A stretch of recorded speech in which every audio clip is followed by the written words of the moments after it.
Hello, boys and girls. It's nice to see you again. I have a new book for you. Horton Hears a Who. Who's ever heard of Dr. Seuss? He's done a lot of books, a lot of board books. Maybe you grew up with some Dr. Seuss. This is a great book. I'm not going to spoil it, but it's a great book. So here we go. Dr. Seuss, Horton Hears a Who. What is a who?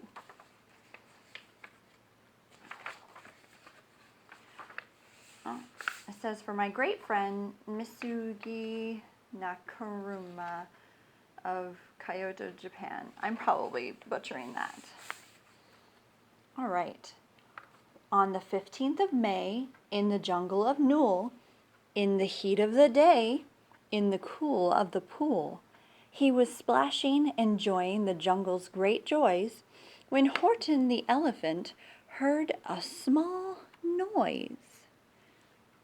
I don't know if you guys can see that well. Okay, there we go. Oh my goodness. Do you see what Horton's looking at? Can you see that even? Let's see if we can zoom in. There we go. He's got something right there that he's looking at. What is that thing?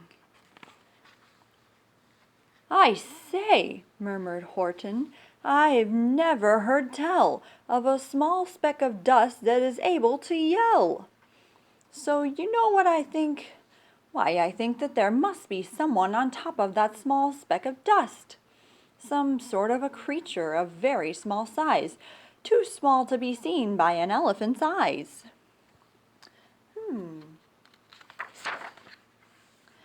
Some poor little person who's shaking with fear that he'll blow in the pool. He has no way to steer. There's the small person. I'll just have to save him, because after all, a person's a person, no matter how small.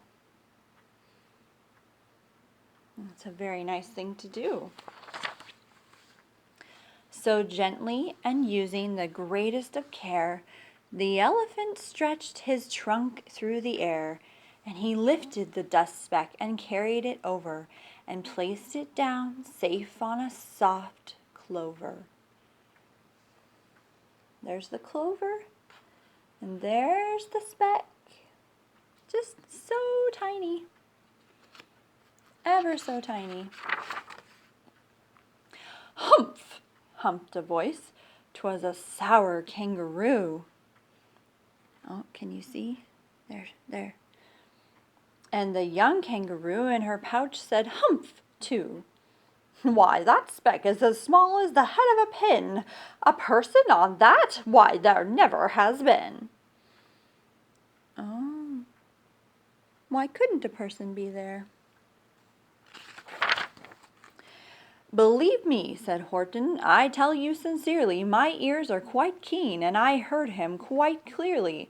I know there's a person down there, and what's more, quite likely there's two, even three, even four, quite likely a family for all that we know, a family with children just starting to grow. So please, said Horton, as a favor to me, try not to disturb them. Just please let them be. I think you're a fool, laughed the sour kangaroo, and the young kangaroo in her pouch said, Me too. You're the biggest blame fool in the jungle of Newell. Oh, that was the little kid. You're the biggest blame fool in the jungle of Newell. And the kangaroos plunged in the cool of the pool. What terrible splashing, the elephant frowned. I can't let my very small persons get drowned. I've got to protect them. I'm bigger than they. So he plucked up the clover and hustled away. So here's the clover, and there's just a tiny little speck on top. Through the high jungle treetops, the news quickly spread. He talks to a dust speck. He's out of his head. Just look at him walk with that speck on that flower.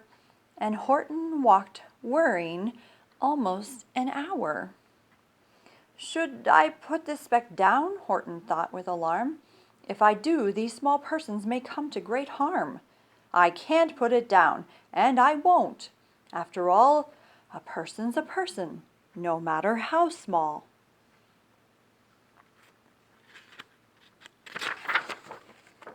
Then Horton stopped walking. The speck voice was talking.